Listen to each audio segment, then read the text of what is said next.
Welcome to PSA classes. हमने general exception में सबसे पहले देखा था कि डिफेंस ऑफ इंसैनिटी, तो वो दूसरा हमारा है। हमारा डिफेंस ऑफ इंसैनिटी जो था वो हमारा सेक्शन 84 था। अब हमारा है डिफेंस ऑफ इंटॉक्सिकेशन, जो कि है सेक्शन 85 और सेक्शन 86।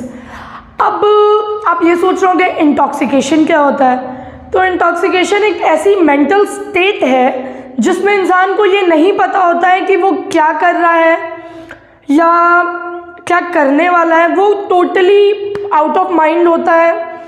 ये भी कह सकते हो आप कि नशे में है या उसने कोई ऐसी कोई चीज़ ली है, कोई ऐसा केमिकल लिया हुआ है जिसकी वजह से वो अपने मेंटल स्टेट में नहीं है। तो जो इंटॉक्सिकेशन है हमारा वो दो तरीके से होता है, एक वॉलंटरी इंटॉक्सिकेशन और एक होता है इनवॉलंटरी इंटॉक्सिकेशन। वॉलंटरी इंटॉक्सिकेशन हमारा है सेक्शन 86 और इनवॉलंटरी इंटॉक्सिकेशन हमारा सेक्शन 85।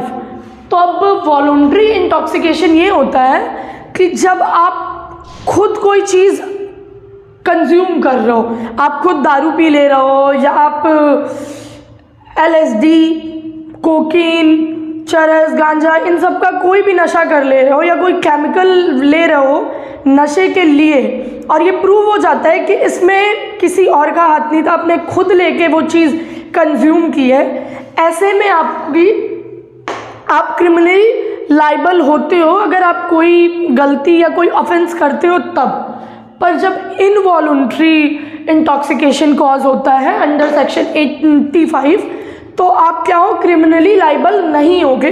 क्यों? क्योंकि इनवॉलंटरी इंटॉक्सिकेशन में ये होता है कि किसी ने धोखे से आपको कोई चीज़ पिला दी या कोई दवा खिला दी या कोई केमिकल आपके खाने में मिक्स कर दिया जिससे आप इंटॉक्सिकेटेड हो गए।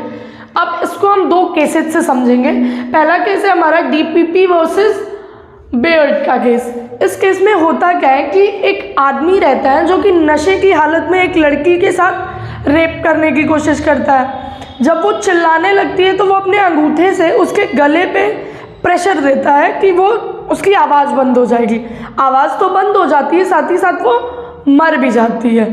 जब नेक्स्ट मॉर्निंग भाई सबको पता चल जाता है, जब केस रेज होता है, ट्रायल पे जाता है, तो कहता है अरे मैं तो इंटॉक्सिकेटेड था। वो डिफेंस ऑफ इंटॉक्सिकेशन लेने की कोशिश करता है, पर फिर कोर्ट ये कहती है कि अरे ये इंटॉक्सिकेशन जो था इनवॉलंटरी तो था नहीं, वॉलंटरी था, तुमने अपनी स्वेच्छा से पिया था, तो यहाँ पे उसे डिफेंस ऑफ इंटॉक्सिकेशन नहीं मिलता है। ऐसे ही हमारे दूसरे केस में R वर्सेस लिपमैन का केस है।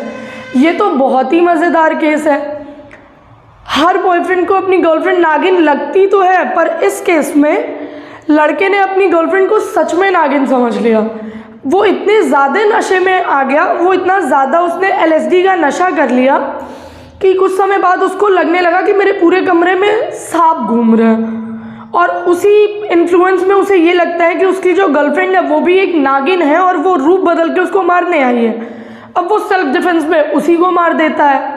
अब यहाँ पे भी यही होता है। अगले दिन केस रेज होता है, जब ट्रायल होता है तो वो बोलता है कि सेल्फ डिफेंस में कि मैं तो इंटॉक्सिकेटेड था। वो डिफेंस ऑफ इंटॉक्सिकेशन लेने की कोशिश करता है। फिर कोर्ट यही कहती है कि भैया LSD ली तो तुमने खुद थी, तुम्हें किसी ने दी तो थी नहीं। तो यहाँ भी वॉलंटरी इंटॉक्सिकेशन होता है, इनवॉलंटरी नहीं होता है। तो इस केस में भी जो है उससे ये डिफेंस ऑफ इंटॉक्सिकेशन नहीं मिलता है।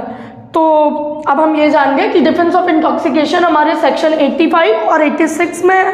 85 में हमारे इनवॉलंटरी इंटॉक्सिकेशन है और 86 में हमारा वॉलंटरी इंटॉक्सिकेशन है।